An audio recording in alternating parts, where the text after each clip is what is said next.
Magandang hapon po. Pansamantala po naming pinuputol ang inyong pinapanood na programa para sa mahalagang pahayag mula kay Chris Aquino tungkol sa lagay ng kalusugan ng kanyang inang si dating Pangulong Cory Aquino. Kasama niya ngayon ang ating Chief Correspondent Corina Sanchez. Corina.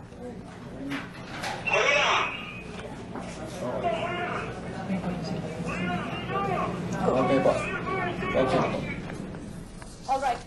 Tayo ngayon sa kinaroroonan ng ilan sa mga miyembro ng pamilya ni former President Corazon Aquino.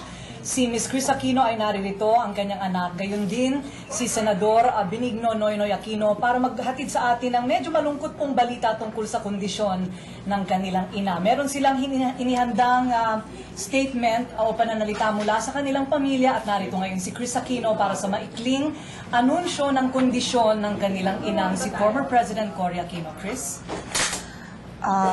Corina, this statement we all prepared together, and it's coming from our family. Our mother had suffered from an episode of high blood pressure and difficulty in breathing, followed by fever during the week in between Christmas and New Year. Since that time, we all became concerned because of her persistent cough, loss of appetite, and her noticeable weight loss. Our mom wanted to know what was wrong with her, and with her family by her side, she submitted herself to a checkup and several tests. The results show that our mother is suffering from cancer of the colon. Our mother has always believed in being upfront.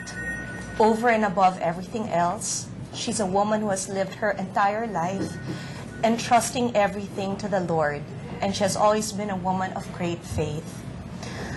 Ang pamilya po namin ay kagaya lamang ng sa inyo. Okay.